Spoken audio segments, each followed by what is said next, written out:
नमस्कार दोस्तों, मैं डॉक्टर हिमांशु शेखर रोला लेखन के द्वितीय भाग में आज रोला का छंद विधान आपको समझाने का प्रयास करूंगा। और इसके पहले इसके पहले भाग में मैंने कल विन्यास आपको समझाने का प्रयास किया और चूंकि रोला लिखने में त्रिकल का प्रयोग होता है, इसीलिए मैंने ठीक समझा कि पहले कल विन्यास आपको समझा दूं।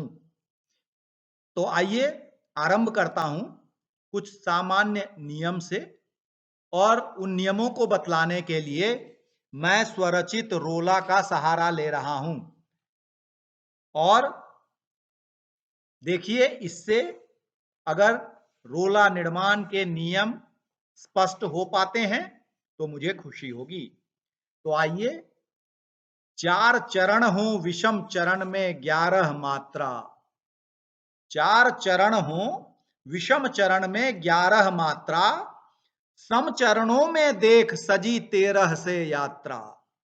4 चरण हो, 1 2 3 4, उसमें जो विषम चरण है उसमें 11 मात्रा हो, अर्थात पहले और तीसरे चरण में 11 मात्रा हो। सम चरणों में देख सजी 13 से यात्रा, अर्थात दूसरे और चौथे चरण में 13 मात्राएं अगर हो, 13 मात्राओं की यात्रा हो, उससे अगर ये सजी हो तो उसे हम रोला कहेंगे। इसके अलावा आगे के गुण देखता हूं कि सम चरणों का अंत दीर्घ से करते सारा। जहां भी सम चरण है, अर्थात दूसरा और चौथा चरण जो है, उसका अंत हमेशा हम दीर्घ से अगर करते हैं, और उत्तम लिखें तुकांत समांत पदांत निहारा।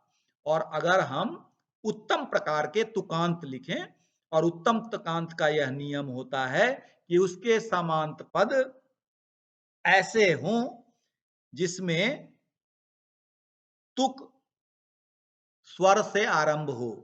जैसे आप इन दोनों तथाकथित रोला में देखिए, तो पहले रोले में हमें अंत में आ रहा है मात्रा और यात्रा, अर्थात इसमें तुक या जो समांत पद हैं वो आत्रा हो रही है। तो आत्रा दोनों में है, तो आ एक स्वर है, इसीलिए ये एक अच्छी उत्तम तुकांत कहा जाएगा। इसी तरह दूसरे में सारा और निहारा, यहाँ पे आरा आरा आ रहा है, तो इसीलिए ये भी उत्तम कोटि का समांत माना जाएगा। जो अगला जो गुणधर्म है वो आता है यति उत्तर यति पूर्व त्रिकल रखते हैं ज्ञानी। यति उत्तर, यति का अर्थ होता है ठहराव, अवरोध, जब हम बोलने में जहां पर रुकते हैं। और मात्रा तुक के साथ बहे रोला बन पानी। अगर आप यति का ध्यान रखते हैं, उसके उत्तर और पूर्व में त्रिकल रखते हैं, मात्रा और तुक जैसा पिछले जो 2 रोला में बताया गया है उसका ध्यान रखते हैं, तो रोला पानी की तरह बहेगा। रोला आसानी से आपके मन मस्तिष्क से प्रस्फुटित होगा। तो ये स्वरचित रोला की सहायता से जो मैंने रोला के गुणधर्म बताए, उसे मैं लिखकर उनके विधान बता रहा हूं कि यहां समतुकांत 2 पंक्तियां होती हैं जिसमें 24 मात्राएं, हर पंक्ति में 24 मात्राएं होती हैं, और हर पंक्ति में 2 चरण होते हैं।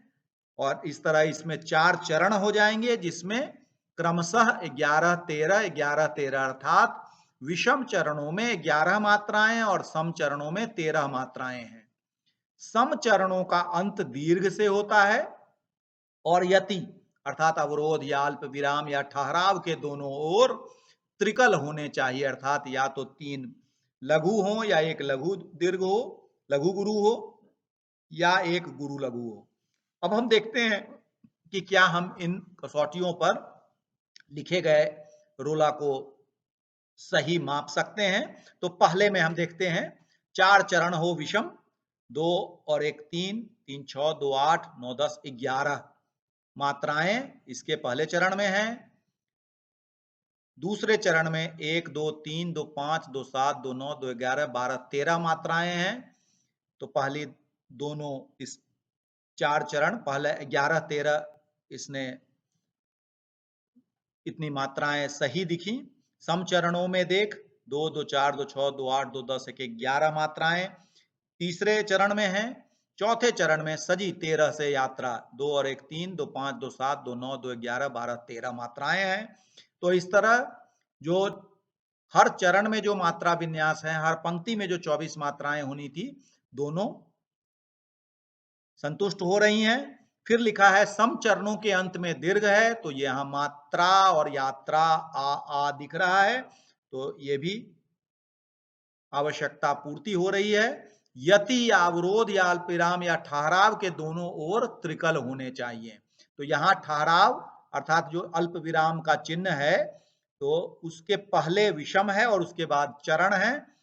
दोनों संयोग से एक एक एक एक त्रिकल है। दूसरी पंक्ति में कॉमा के पहले देख, अल्प विराम के पहले देख है और बाद में सजी है। देख 2 एक किस्म का त्रिकल है, सजी 1 2 किस्म का त्रिकल है। तो इसलिए त्रिकल की आवश्यकताएं भी आपूर्ति हो रही है, इस आवश्यकता की भी। तो इसीलिए ये रोला के हर नियम का पालन करते हैं, इसलिए इसे हम रोला कह सकते हैं। ऐसी ही जानकारी हम हर रोला छंद में देख सकते हैं और हम आसानी से बता सकते हैं कि ये रोला सही है या नहीं। तो 3 बातों का ख्याल रखना है।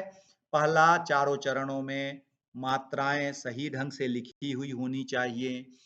हर पंक्ति का अंत दीर्घ से होना चाहिए और यति पूर्व बीच में जो अल्प विराम रहता है, ठहराव रहता है, उसके पहले और बाद में त्रिकल होना आवश्यक है। धन्यवाद दोस्तों, मैं डॉक्टर हिमांशु शेखर।